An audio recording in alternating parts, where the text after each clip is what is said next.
Let's open the, what is it, March 13th? Goodness, Town Council meeting. Roll call shows that all councilors are present. Council Chair Perry is attending remotely, and I am sitting in for him in his absence to run the meeting. Item 2, agenda review. We have a couple of items. I don't remember. Do we have to vote on this, Sophie, or no? We can just say we're doing it. Sophie? I think if Belle somebody- just reminded you to turn I your know, microphone on. I know. I think if somebody has objection, then the custom would be that we wouldn't do it. Okay, so we are talking about removing the following items. Order 2338, setting the public hearing on the floodplain ordinance. This actually should be next month. We jumped the gun a little bit too early for the hearing. I assume that's all right with everyone? Okay. And item 13, the executive session for discussions related to collective bargaining with the town attorney.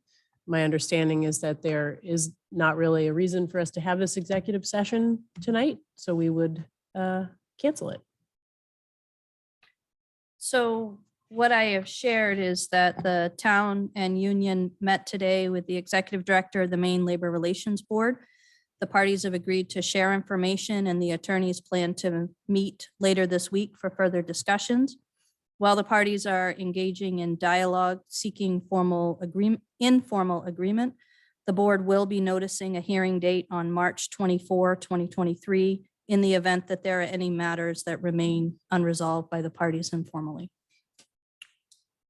Thank you. I assume everyone's all right with that. All right.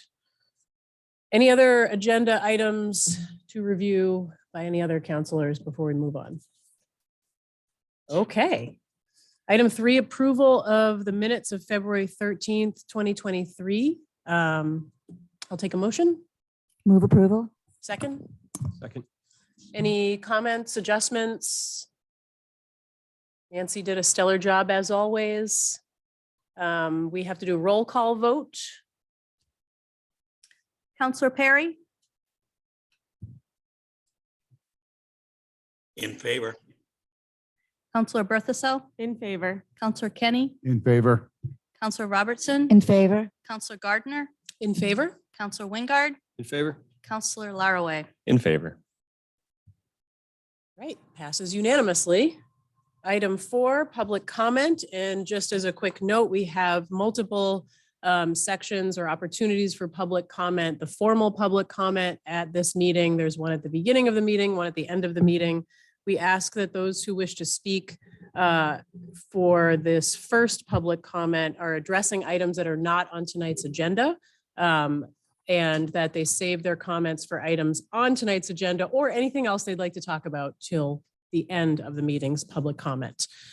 Looks like someone would like to be recognized. If you could please walk up and tell us who you are, Jeff.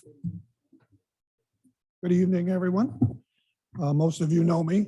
I was on the council for 15 years, and 5 years ago, I stepped away from the council and spent the last 5 years doing all sorts of things, personal and otherwise, in town and out of town. Well, I'm back. I'm re-engaging in town and the processes that go on here. I'm not running for council. I've had enough of that. But I did want to say that when I was getting re-engaged, there was a lot of hullabaloo in town about labor movements and stuff that was going on. I got alarmed about what I saw and what I was hearing. So I re-engaged, went back, listened, watched a lot of council meetings, read all the minutes. And I just want to make a couple of comments. Things are much, much better than they were when I was the chair. Agendas are clear. There's explanation paragraphs that tell the people who don't normally do these things and don't know what to expect. There's explanations there to tell them what's going to happen in this section. They're very well written and clear, easy to understand. I think that's very helpful. We never did that. I wanted to go back and watch some of the council meetings. So I did that, and I noticed in the minutes, if you go on the town's website, there's a section agendas and minutes.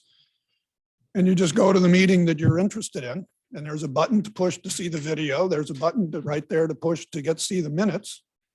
And on the minutes, and I can only imagine that Nancy Ward does this, and on the minutes, it tells you if you're interested in a particular item on the agenda for that night, it tells you precisely what minute to go to in the video to see. So you don't have to watch the whole meeting if you're not interested in the whole meeting. So I think these are remarkable improvements, and good for you guys. You're doing a really good job. I'm just really happy about it. One thing I was less happy about was in reviewing all these meetings, I noticed a number of counselors were abstaining from votes. And they were abstaining without any explanation of why they were abstaining. They just simply abstained. And I would just point out that you're elected to council to make decisions. And I don't think in the whole 15 years I was on council, I can't recall a time where a counselor abstained from a vote, but my memory is not that great. I'm not surprised if there were a few times where that happened. But if a counselor is going to abstain from a vote, I think that at the very least you owe it to people to explain why you're abstaining from the vote, because the expectation that we have when we elect you to office is that you're going to vote on items and you're going to make decisions. So that's just a comment on what I saw.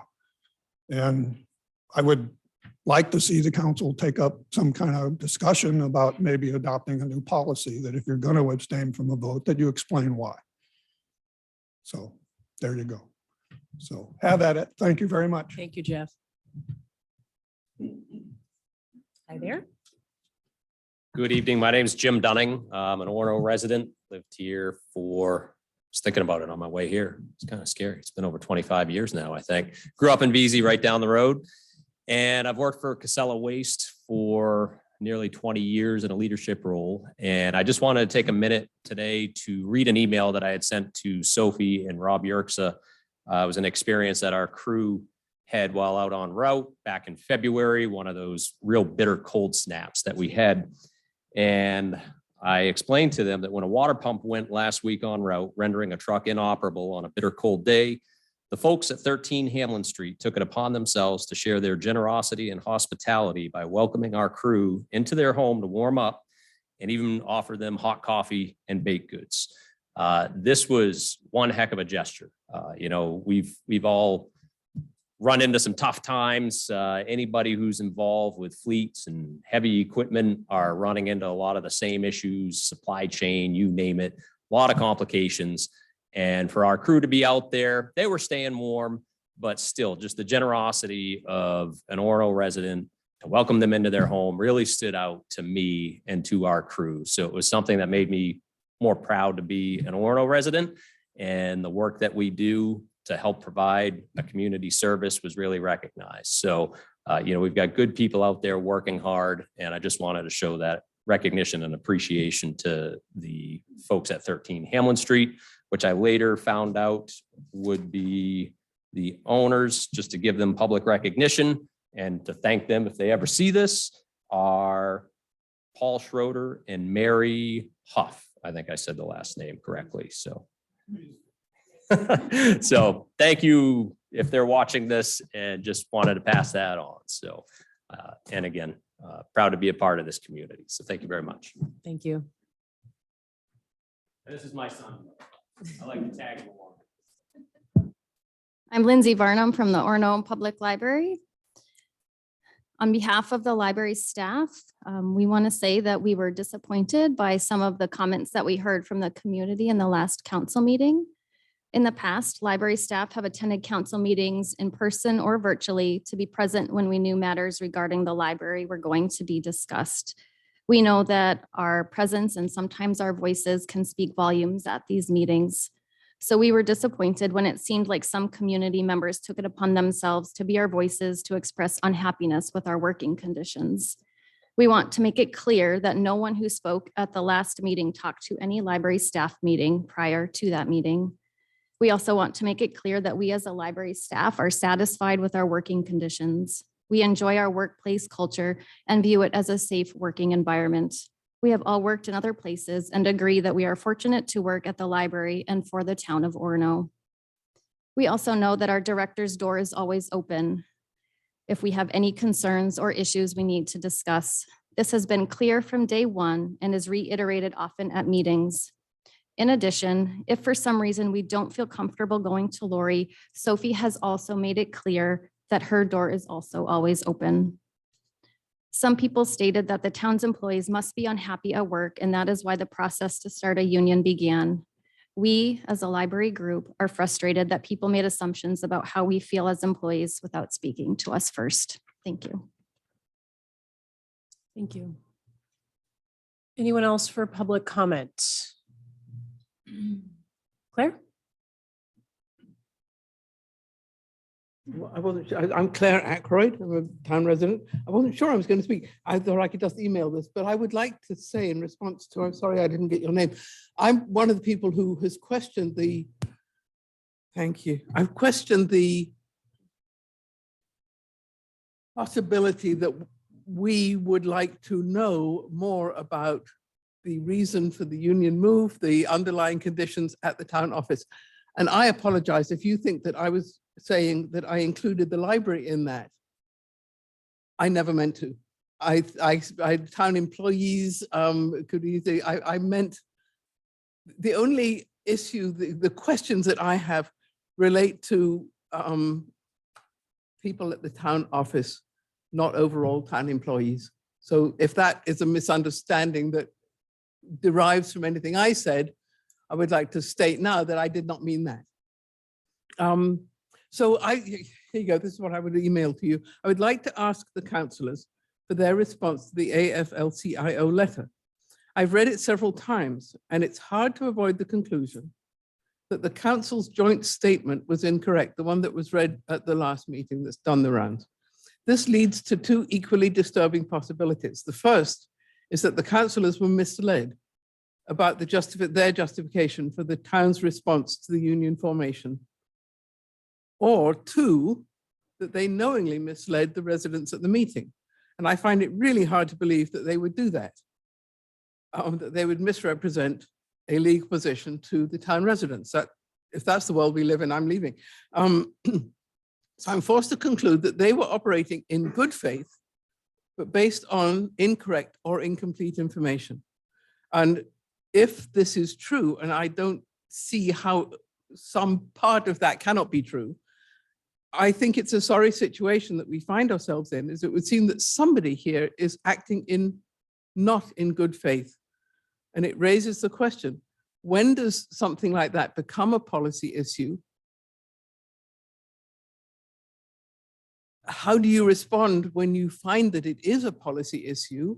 And if a policy issue is presented to you based on information which turns out to be incorrect or incomplete, when do you investigate it?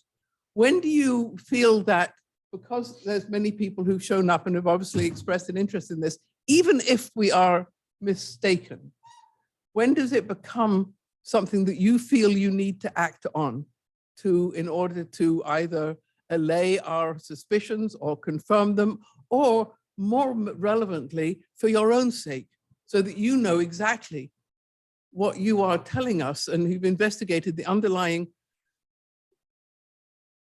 stuff that has led to our concerns. You know, what I've had a long and I'm grateful for a conversation with Leo.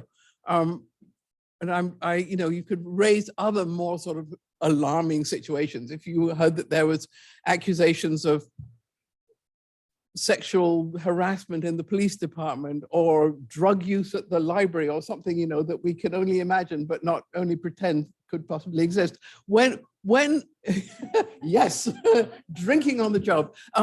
When and under what circumstances would you look into that? Or when would you just say, we heard from the head of that section, we're taking that one single source of information as the only one we need to listen to, and we're calling it good. You know, do you wait until something catastrophic happens and then regret that you didn't investigate it a little earlier? And if there is no underlying problem, well, hooray, you know, we would be glad to know about it. We'll all go home and put our pitchforks away. Thank you. Thank you, Claire. Anyone else for public comment?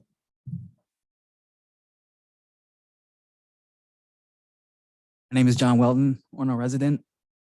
I want to echo some of the comments Claire just made, beginning with apologies to the staff of the library if anyone felt targeted by the discussion last week at town council meeting.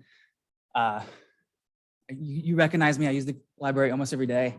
It's a wonderful place, and the working conditions there are amazing, both in terms of staff working conditions, I'm sure, but also in terms of public, the conditions for the public to use it as a workspace. So just want to make that clear.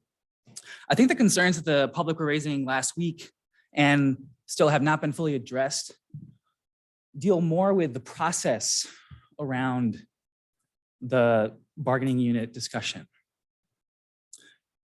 During the discussion last week in the town council meeting, during the public comment section, it seemed to me, and I fully admit I may not have understood the lawyer's language or reasoning.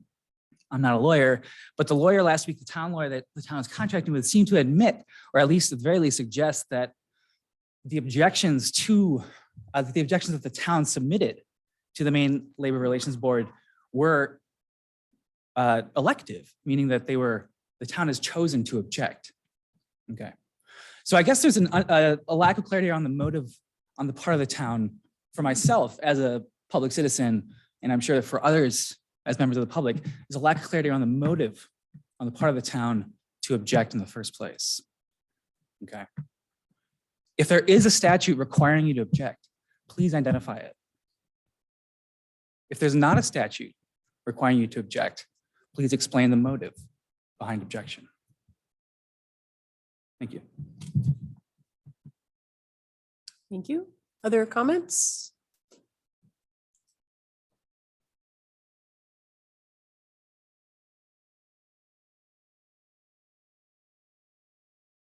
Hi, everyone. Emma Schrader, resident of Orono.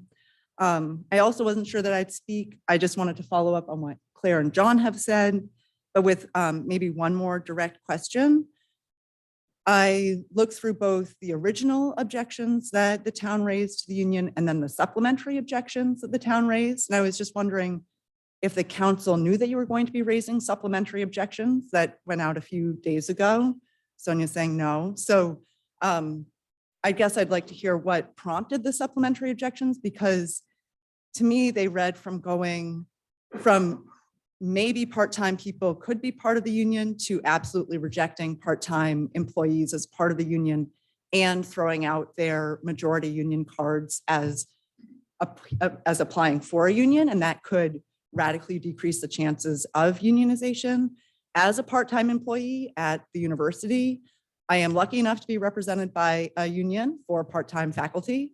But I know how important it is for part-time employees, especially, to have access to the bargaining and support of a union, because they're the ones who often don't get the economic support that other full-time employees get. And they're the ones who often get pushed aside. So I would like to know, I understand that Sophie Wilson and the town are obligated to make sure that we don't spend too much money when we go through bargaining negotiations. However, it seems really important that part-time employees are included in some kind of union, not rejected outright. That's one thing. When you begin removing the part-time employees and separating professional workers from clerical workers, all of a sudden you have, if I looked at the list you had in that objection correctly, you're down to maybe 4 people in a professional union and maybe 3 people in a clerical worker union, which also seems like an extremely small number for having 2 unions. So it seems like a kind of divide and sort of make the unionization disappear. But that's just from an outsider perspective. I hope that you reconsider your objections about part-time employees and support in any way you can, facilitating rather than objecting to the formation of a union at the town. Thank you. So I would just clarify, in the supplemental response, there were two issues. One, in the initial petition, the union named 3 circulation clerks. In review of our job descriptions, we have per diems that are circulation clerks. So we needed to name those 2 people on our census, which we didn't do, which we were directed by the Maine Labor Relations Board to provide a current census of everybody in those positions. So we clarified that there were actually 5 circulation clerks, 2 new people that weren't on the census. So if anything, it adds to the number of potential employees for the union. And the second thing is we had an individual who had not been with the town for 6 months, which make them not a public employee yet, and therefore not eligible to sign. We also have to bring that to the labor board's attention. Had a really good meeting with the union and the labor board today. It's a lot more contentious out here than it is in what we are doing. Could I just maybe at least I'm going to respond to, I guess, the 2 questions that were asked. This is my perspective. The question of is there a statute? My assumption is no, there's not a statute telling specifically the town manager how to do her job in this instance. If not, what is the motivation? For me, my motivation is that I'd like to make sure that this petition is in lawful order and practical order. My take is that that is the town manager's job. She's doing that with an attorney. I don't have anything to add. You know, I can't pass judgment one way or another. So I'm basically relying on her to do that job, but I don't think that's I'm not sure where we're stuck on a statute for her to perform what her job is. So that's to try to directly as possible answer those 2 questions. That's where I come from. I want to make sure that she's doing proper, that this petition is in order. And I believe that's what's happening. So I just wanted to respond there, and I think he wants to respond back if that's. Leo, Okay. I just want to clarify, Sorry. I wasn't sure I was going to mention this at all, but since you've brought it up, part of, I think, what's going around in the community is that there is a video circulating where it takes a portion of the council statement that I read at that last meeting and characterizes my comments as lying about there being a statute and saying that it was the law to object, which is not what I meant by those comments or what the council statement meant by those comments. That's just a video that's circulating and it's putting that narrative forward. So just to be clear for everyone, to the public, to everyone, the discussion of what was legal or not legal was in direct response to comments we had had from some community members suggesting that we should have a vote on whether to support the union or voting on the council should vote about the union in a way that was not legal, and that we are not supposed to, vote whether or not to do something legal or not. If that was unclear, I apologize. This video that's circulating is pushing the narrative that I was saying on behalf of council, that council believed that it by law had to object to the petition, which is not what the council statement was saying. So if that was confusing, I apologize that was confusing. And so I think that's part of what's driving this Okay. curiosity. Yeah. But if sure. you wanted to follow up with a question, go ahead. Comment and question. And I apologize if it sounds contentious. This is honest inquiry. Okay. If honest inquiry makes you uncomfortable, then that's a separate question, I think. Getting to Leo's point about the question of lawfulness and unlawfulness, okay, that sounds like an honest inquiry on your part too. I guess a follow-up question for me is, was the petition submitted by town employees unlawful? Is that what you're responding to? Was the petition on the part of the town employees to become a collective bargaining unit unlawful? Maybe I misunderstood you. I would say no, Right. but was it in proper order? I would also say no. I don't think it was, and that's all I think is trying to be worked out. In my simplistic view, I'm not, it's not my job, and I'm not directly involved and I shouldn't be directly involved. But no, it definitely was not. I'm Yeah, gonna say, thanks. I I just think wanted it to was clear that up. definitely In not illegal. specific, and we discussed this a bit. I understand the lawyer was difficult to hear on Monday, but the reference to the petition itself and how it relates to statute is that there were two items, and this is my understanding, Sophie will correct me if I'm wrong, but that there were two items that that went against statute, like certain employees that by statute are not supposed to be part of the union. Can a town say, well, we don't care, we'll let it happen? Sure, a town can. Is that what the town council would expect of its hired town manager? Probably not. So that was the point. So there were some items in the petition that were defective in the sense that they didn't comply with state statute in terms of how unions should be set up.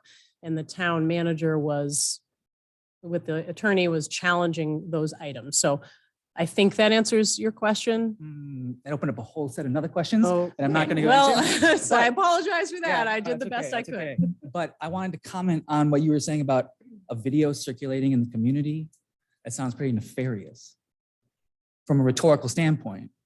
And being someone who shared the YouTube recording of the meeting in its entirety, that video is in circulation. I don't know if there's a separate video in circulation that you're referring to. Being shared Did you by a share that specific- in a public way? Could you, I share it? Yeah, just point me to the video. It's being shared. It was shared by the AFL-CIO. Okay. They cut to, the way that they're framing it on Twitter and on Facebook is that I am a liar and that this is a lie and this is an intentional, and in the video, they have a clip of a dog in the middle with a little meme that's like, did she just say it's against the law? And Got like, it. it's this whole thing and it's Yeah. pushing a narrative that, and I apologize if what the council statement, we came up with it fairly quickly to try to address these urgent concerns. And I apologize if it was I unclear. don't think you need to apologize, But Megan. I'm making it clear now that that is not, whatever the AFL-CIO video is suggesting we Got it. said about the legality is not what we intended.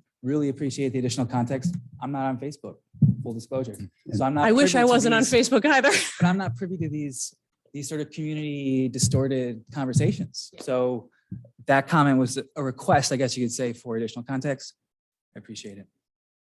Yeah, and for the record, I haven't seen that video either, so I knew nothing about it. Since my name is tagged all over it, I see it. Sure. Question. I mean, this is very interesting because I am, profoundly committed to the idea that we should all be operating on the best information that we can have. And I am absolutely willing to change my view if I am presented with different information. And I had a conversation today with somebody who's really not related to this, but a wing person who said, and I said, I am tremendously committed to the idea that you don't act on bad information. You don't act on inadequate information, on incomplete information. That's the source of prejudice. That's the source of stereotyping and stupid, ill-formed decisions. So I am very happy to have better information. So my question for you is, I have not looked, I was at the meeting. I haven't replayed the recording of that meeting. It seems that even with my failing brain, I can remember that a short time ago. But I left with a strong impression that we were being told that the basis for the filing by the people who signed the petition to form a union was categorically incorrect. I think I'm quoting you out of context, maybe. And my sense that I got from that we were being told that our reason for being there and our reaction was based on categorically incorrect information that you had received. And I would be very interested to know, what did we get wrong? Is that what you just said? It was about the two employees that didn't qualify and yada, yada. What were you telling us was wrong? Okay, and I do want to be clear that I'm speaking for, we as the majority of counselors agreed to that statement. So I don't want to say me personally, but that was me acting on behalf of council, the majority of council. what we were responding to are a couple of things. One is, and again, I envy those of you who aren't on social media, but this is a cry that's been taken up on social media by members who are outside of this community, but that this was, quote, union busting or, quote, scorched earth union busting tactics. That's the harsher language that's now floating around the internet from people outside this community. But the emails that we received, some of them were suggesting that Orono had outright objected to the formation of a union, period, full stop, which was not accurate information. Furthermore, there were many implications, if people were being polite, or outright accusations that the town manager was acting in some way that was improper or nefarious, or that, you know, she herself was the cause of discord among employees. And we were also responding to that. So our impression from the emails we received over the weekend was that someone was circulating information that we did not believe to be accurate, and that the intent of that information may have been for whatever their own motives were, but that we didn't find that to be accurate. So that was, if I'm not accurately summing up anyone else on council who agreed to this statement, then please correct me. But those were the specific things that we were responding So is it to. the council's position that the AFL-CIO letter is incorrect? I haven't read the letter that you're referring to. I'm Well, the letter that's been circulated all over the place, the letter that came from the AFL-CIO that I think you're addressing, that said that, you know, you were. I'm talking about something they did on Facebook with a video. Not, I haven't read the letter you're referring to. Has that not come to the council? Somebody showed me a copy of it, but I don't believe it's been sent to all of council. Do you want to see that? I would love to see that. If somebody can send it to us. I've got it somewhere. It went to a lot of people, and it was a letter, I don't know who it was addressed to, but it was a letter from the AFL-CIO responding to the meeting that we'd had. And it's hard for me to believe that they're just, you know, shooting off bullets at random. We're all on the website, I think. And I just tried to look quickly when you were referencing that letter, because there were several, obviously, and one sounded like it might have been the one you're referring to. I didn't find it, so I'm not sure about the letter, but I think concur with what she's saying. I think what it felt like the audience was off, or everyone that came to the last meeting was off on, was that the town manager and or potentially the council was rejecting the petition. That's at its broadest sense what felt off from what I heard from that meeting, is that we were opposing it, and nobody was opposing it. Nobody has, and we don't have an opinion. And so that's the biggest thing to me that felt off. And you and I spoke a little bit about this, and that's the message I got from everybody showing up, was that we're showing up because you guys are refusing to let this union form. And that's what was just 100% incorrect. There's some technical aspects that needed to be worked out, and I think that's what's happening. It seemed to be a clear case for better transparency. We, you know, give us good information, and then we can react. Well, I think it came up. That was the other thing. I think it came out from the attorney in that meeting, like, we have no say, and the town manager has no say. There's a process that we're following, but we have no yay or nay on the union forming. And because I honestly didn't know that until we met with the attorney, to be very candid. That's what seemed completely off. I mean, speaking for myself, that wasn't really something that I had thought much about or was motivating me to come to the meeting. The minutiae of the correctness or incorrectness of a town petition, I hadn't really looked at. I was trying to express concern over larger underlying issues of communication and transparency. And So I'm not And sure that, I will say- I'm not sure that I Yeah. know, who struck John here. Were we wrong? Were you wrong? Did we misunderstand? Did you misunderstand? I don't think Or any one of us are, them? I don't think any of us are wrong. I think, and you know, what, Somebody and was told that they were categorically incorrect. That was a quote, and if somebody tells Right. me that I'm categorically incorrect, I get my hand. Categorically incorrect in thinking that we are opposing the union. correct. I'll state that again. If Okay. that's, but again, maybe we were talking past each other. Well, And because I felt like that's Okay. what the grievance was, well, that's here to useful. say, look, we're a town, we don't want you doing this, and we're not doing it. That's categorically incorrect. You were If opposing that's the what you union. felt, I think, I will say that I think that's categorically incorrect. It seemed like a very boiled down narrative. And I think that part of the issue for all of us together, and we can all learn something from this, is that the speed at which this happened contributed. I wouldn't say it's a lack of transparency. I ran for this seat in 2017 and came on to council with my mission being increased transparency for the ability to engage more citizens. And we've been, as long as I've been on council, like I feel like those goals are improving every day.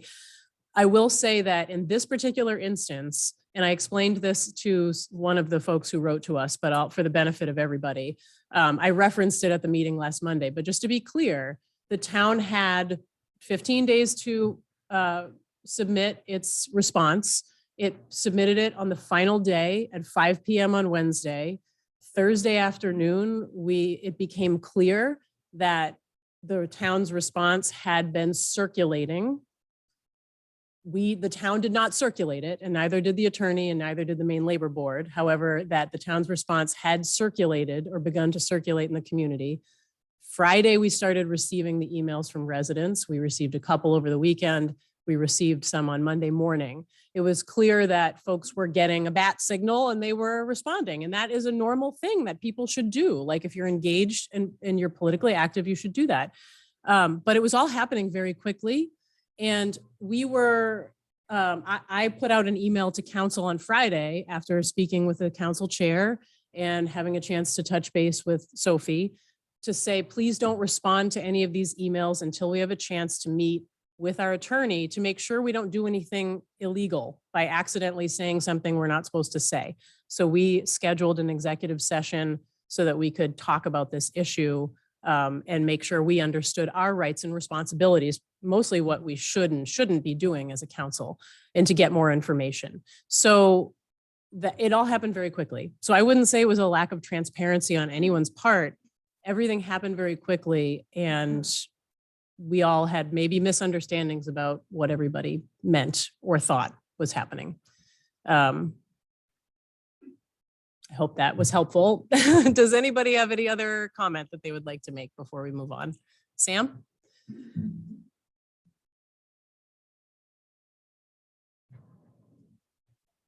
Good to see you all. Tom, it's me. I don't know if you can see me. Good to see you, Tom. Sorry, just for the record, could you identify yourself, I sir? gladly will. I'm Sam Coons, Orono resident. I get it. You know, I think I've seen, this isn't the first time this has happened. And by this, I mean, where people are really well-intended. I think all the information doesn't get out there, and something really juicy, really exciting, a real sacred cow gets brought up, be it unions or be it a nefarious plot to put a Starbucks in and redirect traffic and put every single business in Orono out of business, because that got spread around too. It was wrong, but boy, did it whip up a frenzy. The town was going nuts, right? And it was wrong. If you think something's like, oh, I can't believe they do that, then maybe you shouldn't believe that. Maybe you should go and ask, can I get clarity before something starts getting spread all over the place, blown way out of proportion. First of all, thank you all for serving. You're volunteering, okay? And so thank you for that.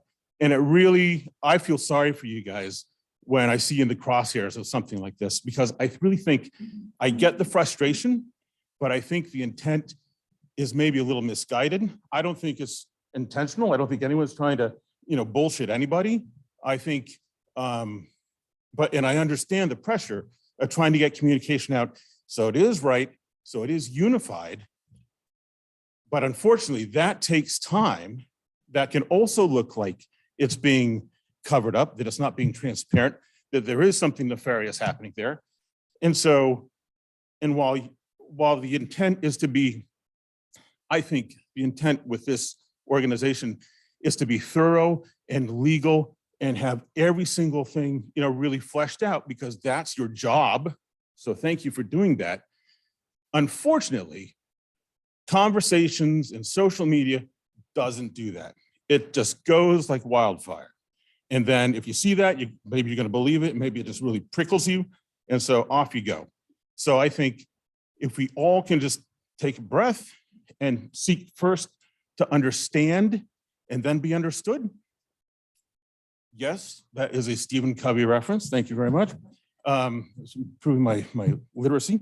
But I just think it's really important to keep that in mind. And again, I want to applaud you all for doing your job, for taking this seriously. And I also want to applaud the community. Thank God we live in a community that gets fired up. But damn, we live in a community that gets fired up. So thank you. Thank you. Let's all play nice. And I trust you to do your job. So thank you for that. That's all I have to say. You too. Thank you, Sam. Anyone else? Yes.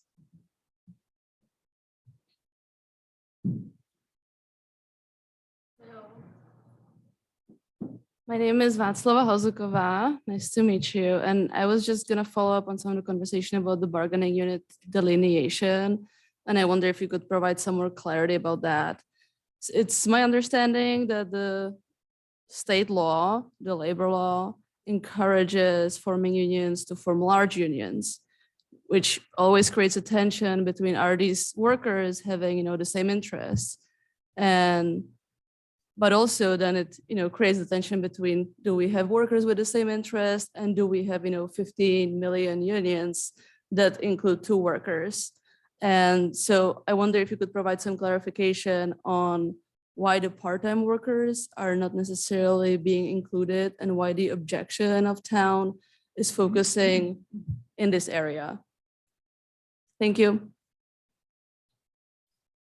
So a couple of things. Part-time workers for the town in the covered positions range from 2 hours a week to 28 hours a week. And there are lots of different issues around how you would treat each of those per diem versus part-time. And the law does not clarify which is which. The second thing I would just say is, I don't know how much experience folks have with legal processes. I am a novice at forming a labor union, I will be honest.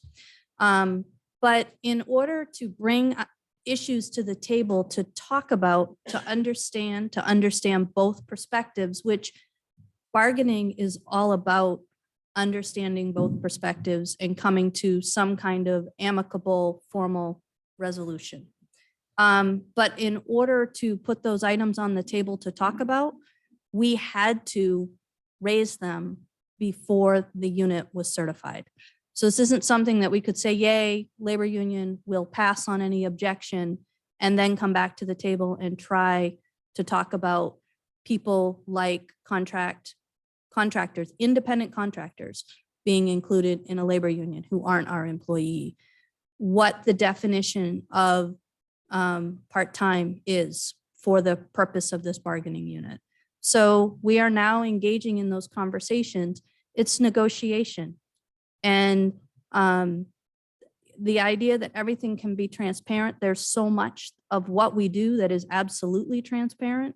And then there are things that, number one, wouldn't be in the town's best interest. And I don't mean my best interest or town council's best interest. I mean the interest of the town to engage. If I'm engaging in dialogue, discussion, and negotiation, I'm not going to tell everybody what my plan is with that. That just doesn't make sense for the public to have that information. So I will leave it there. All right. Thank you, Sophie. Other comments before we move on? Yep, go ahead.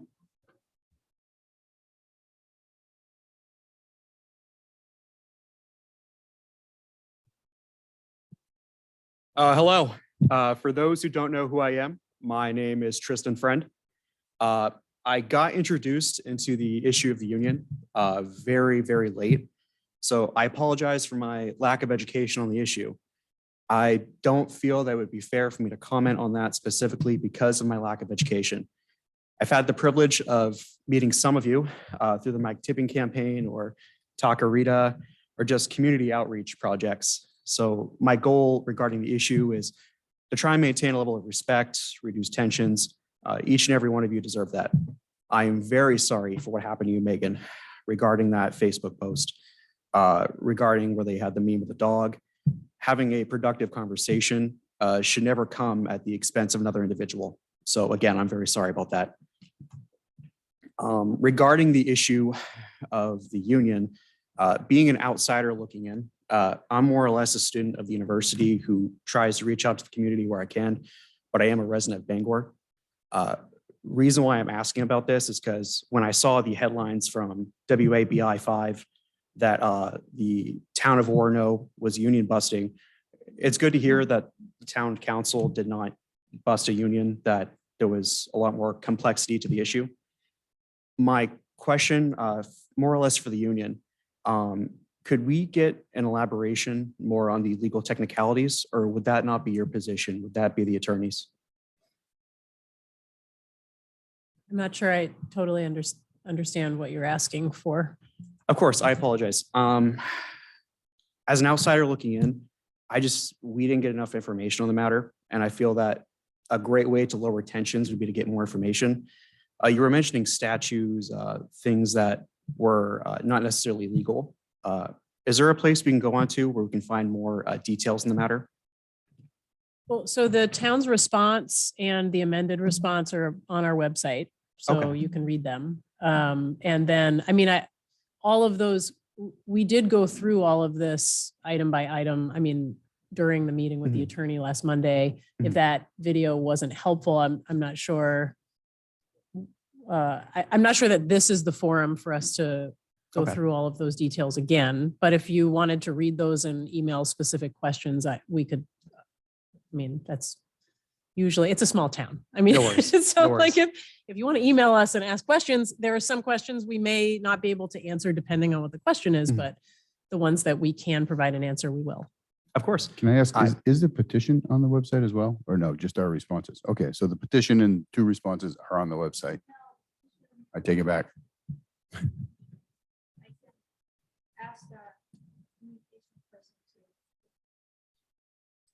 Sophie, Just in case Sophie's mic isn't on, because I think it wasn't, she's going to ask her communications person to put that petition on the website as well.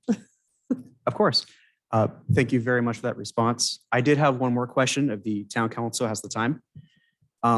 Again, being an outsider looking in on the issue, all I heard was there were union issues at the library that took place. Is there a better source where we can learn more about the event itself? Or is it more or less just from word to mouth? Learn more about the what itself? The issue that occurred with the union. Essentially at the library on WABI 5, it was said that there was conflict at the library, but it didn't really elaborate on necessarily what the conflict was per se. I'm not aware of any conflict at the Mhm. library. Of course. Thank Yeah, you very that's much. a question. I like that. I like that response. That's a question for WABI. Thank you. Other folks before we move on? All right, so item number 5 is public hearings. We have none scheduled. Item 6 would be acknowledgements by council. I'll start down on this end. Sonia? All right. I would like to acknowledge all of our Nepali and Bangladeshi and Indian community members who celebrated the Holi festival over the course of the past week. Yeah, happy Holi to everyone who celebrates that. Leo? 2, acknowledgement to the general public for the last 2 weeks that's shown up and participated. This is how the process works, so it's much appreciated. And then secondly, to the Orono Red Riot basketball team, coaches and basketball team bringing home the gold ball. First time in 42 years. Go Riots. Cheryl? Yes. Hi. I would like to acknowledge two, and I was going to say on my way to council tonight, budding scientists, but they are actually scientists. And that would be Leo Hasbrook and Reed Quirk, and they are running a experiment in town, a survey to survey the mill smell. They're in 8th grade.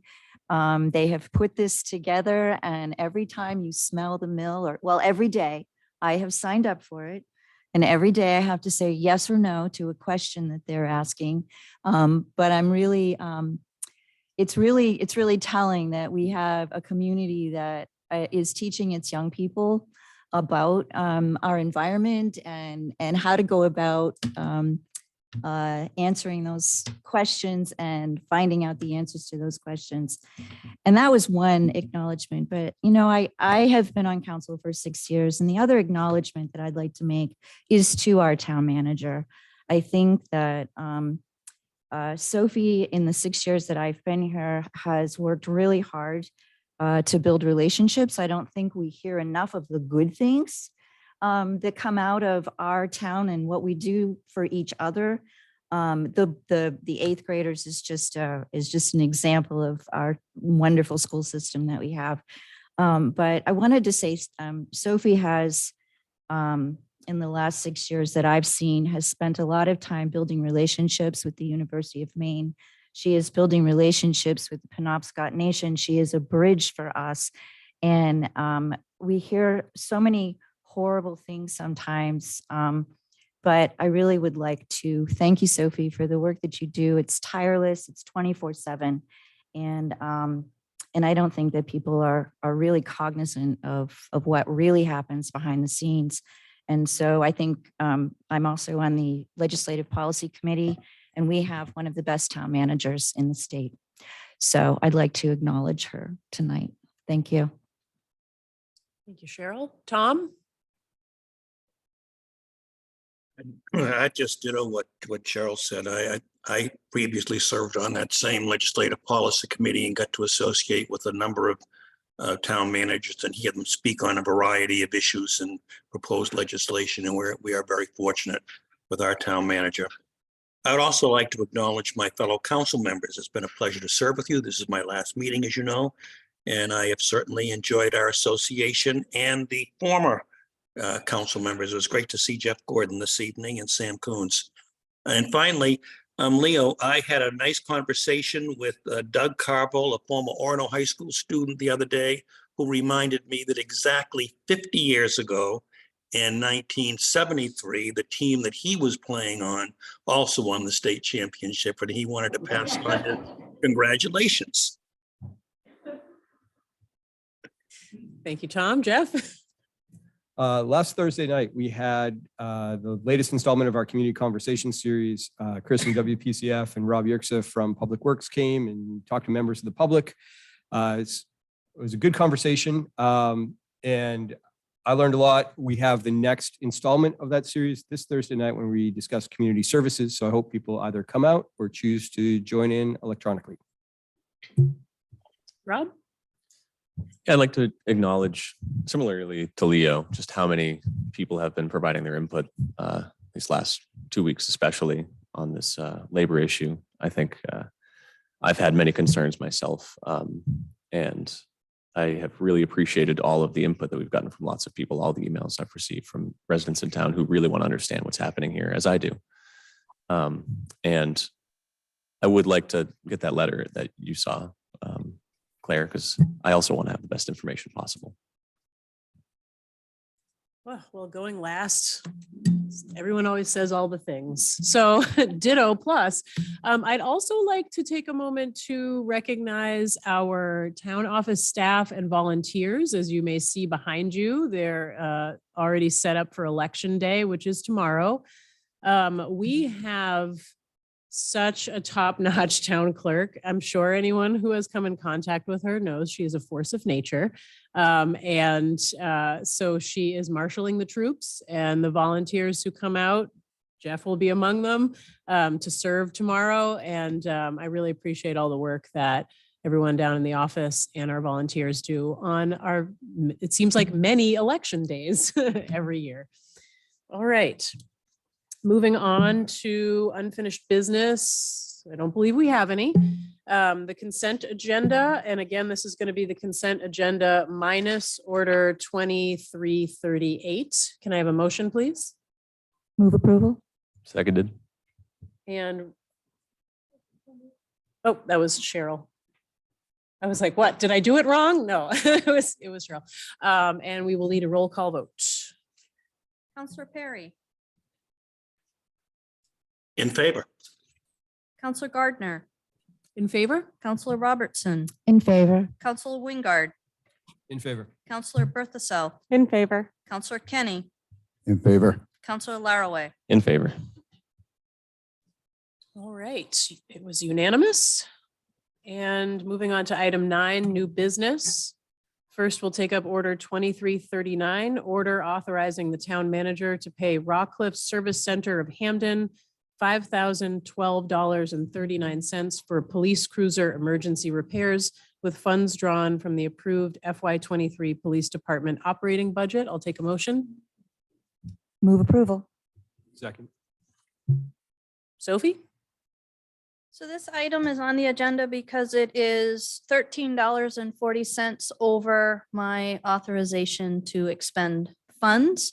As I reported to town council in my late February manager's update, this is a frontline police response vehicle that suffered a pretty catastrophic breakdown.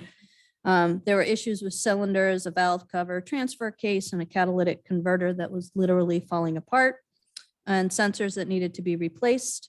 The frontline vehicle means that it is one that is set up with all the equipment and used to respond daily for patrol. It's a 2020 Ford Explorer with 67,800 miles on it, and we are hoping it will stay in the rotation for another 3 to 5 years. We evaluated all the available vehicles for patrol and determined that we really needed to keep this one in the cycle. Ultimately gave the okay to do the emergency repair. The estimate at that point was $6,200. It took less labor than they anticipated, so that's why it came in close to $5,000. We are expecting to get about $850 back from Ford because of the new catalytic converter law. In the hindsight 2020, I would never purchase an extended warranty. But when you shared this with us, I was like, what? 67,000? Isn't this still 2020? Isn't this still under warranty? And of course it's not. I mean, I know it's not. It still obviously. has some warranty, but Yeah, not on major engine not and on those powertrain. parts. And it's hard. I'm not even sure police vehicles are offered. Really? Yeah. That's just We'll so we'll ask the disappointing. question next time we buy one though. Yeah, that's what I was wondering. I mean, it'd be nice if we probably don't do enough with the dealer that we get any specials, I guess. And this is not a dealer either where it was fixed, but that is just, I guess, for the record, I'm very disappointed that a 2020 with 67,000 had basically engine failure for what it's worth. And again, I'm not an extended warranty guy, but maybe it's something to consider, I guess. Yeah. Thanks. Other questions or comments? Ready for a vote? In favor. In favor? Your mic's In not on. favor. Counselor Wingard, In favor. Counselor Berthasell, In favor. Counselor Kenny, In favor. Counselor Laraway. In favor. 7 in favor and none opposed. Moving on to order 2340, Order authorizing the town manager to pay Maine Public Employee Retirement System $9,613.55 as billed for uncollected contributions identified for employer ICMA contributions from 2011 to 2022, with funds drawn from the approved FY23 municipal operating budget. I'll take a motion. Move approval. Second. Bell? So this issue was brought to our attention after an audit by Maine PERS staff. In staff memory, we don't recall ever having one done. So for 11 years, we were making employer contributions to a 457 plan for an employee who is also enrolled in the Maine PERS retirement system. It was a practice, a well-established practice when the former finance director set up the payroll codes. They processed this as a retirement contribution and not earnable compensation. During the audit, Maine PERS informed us that it is indeed earnable compensation and that both the town and the employee owed retroactive contributions on this compensation.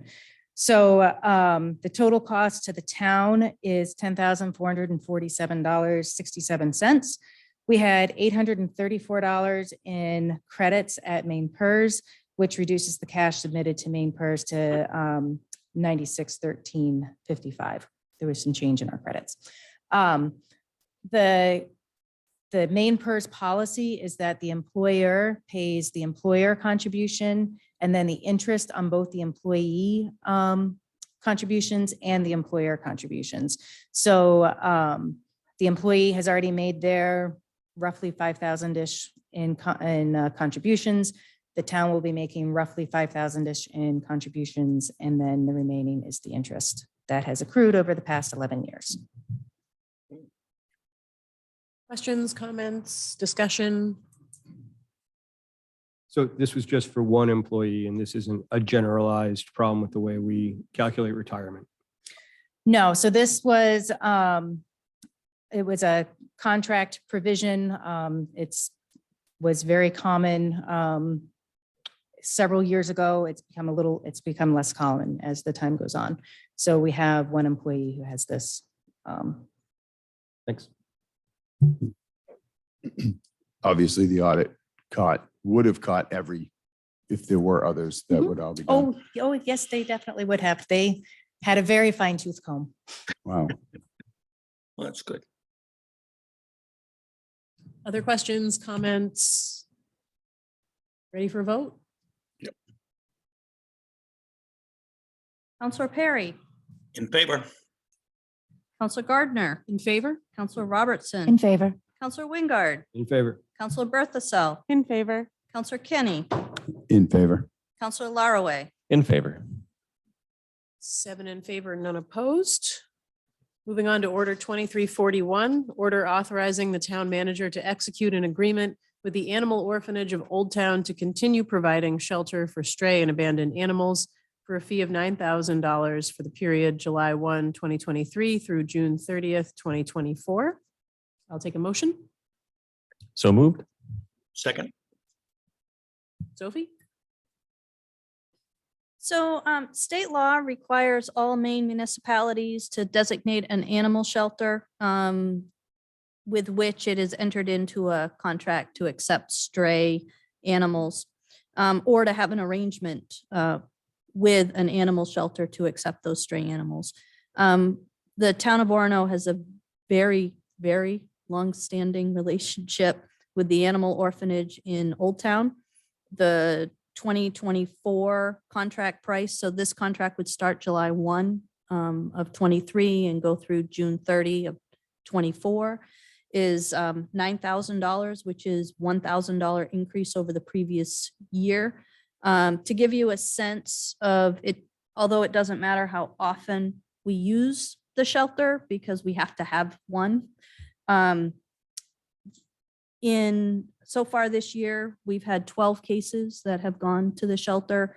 All of last year, we had 15 cases, so we're probably on track to stay right around 15 To put this in perspective, when I came to Orono, so many, many years ago, I thought that, wow, they went from like $4,000 to $5,000, and that was a really big increase. So I called the neighboring animal shelter to see if they could do it better. And at that point, it was almost 5 times what we're paying now. So pretty good deal. Questions, comments? I have a question. Sophie, who else shares this animal shelter? I mean, is this just, it's Orono? Is it Orono Old Town? Like, who are the municipalities that are contributing to this? So the animal shelter is not a municipal entity. It is a nonprofit. My understanding is the city of Old Town supports some of its operating needs. We simply pay an assessment or a contract price. I am aware of Orono and Old Town. I wouldn't be at all surprised to hear Bradley, Milford, other communities around us. Yeah. Any other questions? Not a question, just a statement that I've always really appreciated. The animal orphanage is there. I think people who work there do a really good job. And I also got my cat there. Yeah. All right, I think we're ready for a vote. Counselor Perry, In favor. Counselor Gardner, In favor? Counselor Robertson, Yes, in favor. Counselor Wingard, In favor? Counselor Berthasell, In favor. Counselor Kenny, In favor? Counselor Laraway. In favor. So there's 7 in favor and none opposed. Moving on to order 2342, order authorizing the town manager to execute an agreement with the town of VZ to continue providing emergency medical services for the period July 1, 2022 through June 30th, 2025. I'll take a motion. Move approval. Second.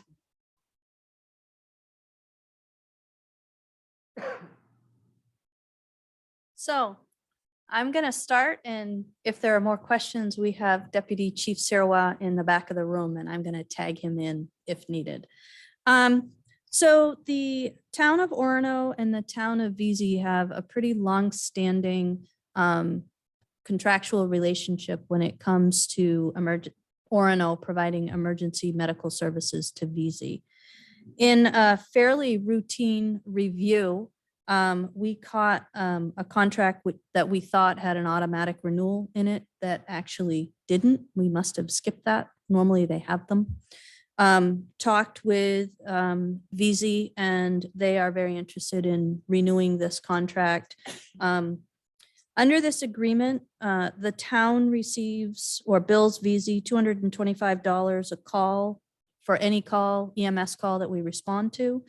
If we transport a patient, we then would bill that patient on the very same terms that we would bill any other patient that we transport. To give you a sense of what the contract means to Orono, both in terms of use and in finances, so the town of Orono over the last 3 years has run a total of 1,700, or an average of 1,793 calls for service out of the fire department. An average of 161 of those would be VZ EMS. We billed an average of 137 calls, meaning we billed the patient for those calls. So there are an average of 24 calls that we would go to and not get patient billings for. In total, when we look at all of the billings, so an average to the 3-year average billing to VZ was $30,825, but then we collected an average of almost $60,000 from patient user fees. So we are bringing in right around $90,000 a year on average for this contract. Talking with our leadership in the fire department, we're always concerned, are we stretching our resource too far? What I have heard is it is absolutely doable at this point. I did attach a draft copy of the agreement, which the only thing that is different from year to year is the dates It's the same underlying agreement. And what you'll notice is we might not get a lot of money per call, but there is a lot of out for the town. If we don't have resource, we're not required to provide a resource. If the council feels in budgetary season that we can't provide ongoing service, we have the ability to break the contract. So when we negotiated the contract, instead of trying to get the highest price, we tried to get more of mutually advantageous for both communities. Thank you, Sophie. Questions, comments? I just want to highlight also specifically when it comes to the terms of the agreement. So this, what we would be voting on tonight is a 3-year agreement that can be extended by VZ and Orono for an additional 3 years by mutual written agreement. However, we do review the contract every March to ensure that it is beneficial So for both communities. in the past, the way that has been, the two chiefs get together and make recommendations to their managers. And as part of the budget process, when we get to that revenue line, we say, we reviewed, it looks good. And most of the time council shakes their head and says, great. But so even though it is a 3-year contract and can be extended by additional 3 years, we are reviewing it every year. Just wanted to make sure we were highlighting that. All right, ready for a vote? So I'm going to mix things up a little bit. Oh, no. Counselor Laraway, In favor. Counselor Kenny, Yes. Counselor Berthasell, In favor. Counselor Wingard, In favor. Counselor Robertson, Yes, in favor. Counselor Gardner, In favor. That was very confusing. Counselor Perry. In favor. All right, 7 in favor and none opposed. Moving on to order 2343, order resolving the town council's support for the Orono Public Library Foundation's application for congressionally directed spending funds to expand the Orono Public Library, and further to express the town council's support for the project and willingness to support the local fundraising efforts within budgetary constraints. I'll take a motion. Move approval. Second. Second. Thank you very much, Lori. Hi, Lori Carpenter, Library Director. I believe most of you, or if not all of you, were here when James Jackson Sanborn gave his presentation in September, but I'll give you a little background. The Orono Public Library Foundation is a group of citizen volunteers who work mostly on capital projects. And they have been in existence since 2002. Since that time, they have worked with the town to provide 2 major projects that have saved taxpayers much money. In 2009, the library moved from its temporary location in the high school to the location where it is now at 39 Pine Street after a major fundraising effort, and then combined with funds secured through the town. In 2016, the foundation and the town again came together to fund what is now known as the Orono Village Green, which is very heavily used.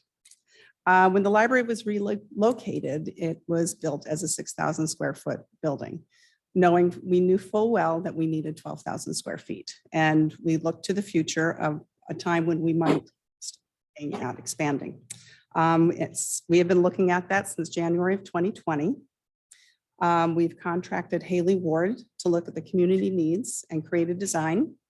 And there is now a concept design with an attached cost of $6.5 million. It's also been determined that that is beyond the fundraising capacity of both the foundation and the community. So other funding options are being explored, including the congressionally direct spending funds through Senator Collins and Senator King's offices.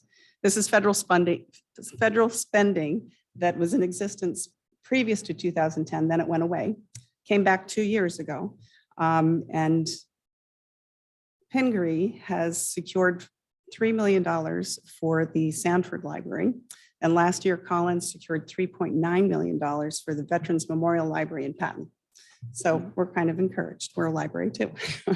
The foundation is working with Alicia Nichols, who's a professional fundraiser, to submit applications to both of those offices with deadlines of March 15th and 17th. And that's a pretty tight timeline. We just learned of this a little over a week ago, so we're working pretty hard to get letters of support. So we're asking the council to give us a letter of support to again collaborate with the foundation to looking toward expanding the library for our community. So just one point of clarification, we're not asking the council for a letter of support. We're asking sorry. the council to resolve its support so that I can write a letter that says similar things to what you're resolving. Just, that's Thank you. why you don't necessarily have, you don't have language, partly because I'm sure the comments you're going to make will make it much easier for me to write the letter. Speaking of which, comments from council? I guess I would just say I really appreciate the foundation going and exploring all options and trying to get as much of these funds raised. Not off taxpayers. So I appreciate the effort and obviously support the effort. So. Yeah, this council member really appreciates all of the invaluable services that the library offers to our town and strongly supports us drafting a letter in support of your application. Also, the library is like the hub of the town and the community. I don't know anybody that doesn't use it. So definitely support for this to make this expansion happen. So one of the things that I most enjoy about the library is that it is the one venue in town where you can see people of different ages interacting. And so to have a community center that attaches to so many people's needs is really wonderful. And it is incredibly overburdened in the space that it occupies now. I look forward to seeing expansion. And I think it's a no-brainer for us to resolve ourselves and support. I will say that the timeline is it's like a hurry up and wait. So Yeah. we're hurrying through this process and it's a long process to hear if we get the funds and to get the funds. It's sometimes as much as a year. I'd just like to add that I remember the days when the library was located in the high school. I worked hard with the foundation when we were raising money to move. The programs and activities there now just can't even begin to compare with what was happening in the previous location. And I'm sure with an addition, there'll be even more programs and more activities there. And what a great job our staff does down there. I'd also like to add that, along with public education, public libraries really are the great equalizer and provide access to everyone and are really at the heart of democracy. And I can't possibly resolve to support this more. Thank you. Thank you very much. All right, any other comments from folks before we? The public? Oh, the public. I'm sure. Please come say glowing things about the library.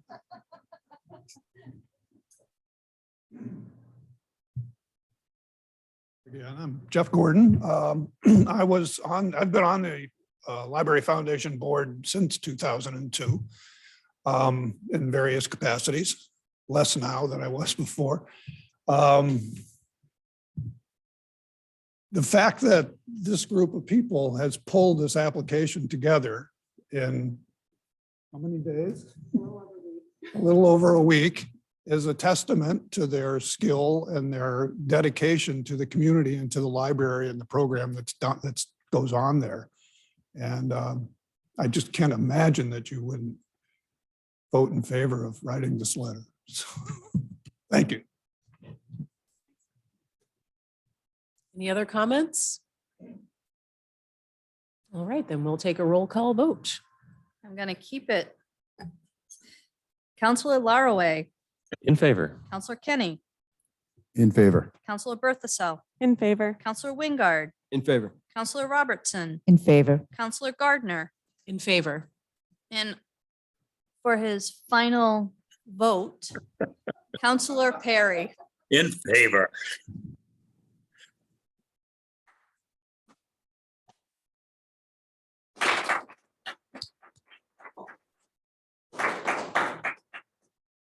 All right. Moving on to item 10, future agenda items, items of concern. Anyone? I have one major concern, that Tom Perry will no longer be sitting on this council. Thank you so much, Tom, for your many years and your steady voice up on the diocese and at the table. So very much appreciated. Thank you. We hope you don't go far. I You're still won't. tuned in. He's right down the road and we're gonna make him work for the town, whether he likes it or not. Other items. Okay, moving on to public petitions. We do not have any. Item 12, public comments. So again, this is an opportunity for the public to comment on anything they saw at the meeting or anything else they'd like to bring up.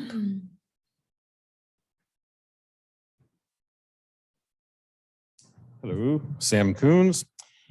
I came here tonight just to sort of see what's going on. You know, there's a lot of buzz and it was great to be able to be part of that and witness that. But mostly I wanted to come here to thank Tom for everything you've done for the whole town, but being able to work with you for the 6 years when I was on council as well. I learned so much, not just about the role and responsibility of council, but how to have integrity. And I learned a lot about how to be a great person. So thank you. But I do want to remind you that we were on the same election cycle. And the last time we ran together, I beat you by 2 votes. So that is a point of pride that I will forever carry with me. But thank you for everything, Tom. I'm going to miss seeing you up here and I hope to see you a lot around town. Thank you, Sam. Other comments? It's a hard one to follow. Okay, moving on. We're going to move to item 14, executive session pursuant to 1 MRSA 405-6A to discuss a personnel matter. We will not be taking any action coming out of this executive session. Can I have a motion to go into executive session? So moved. Second. And we'll need a roll call vote.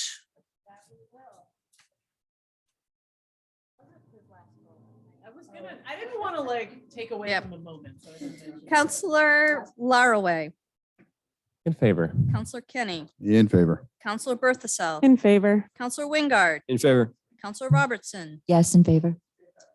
Counselor Gardner, In favor. and Counselor Perry. In favor.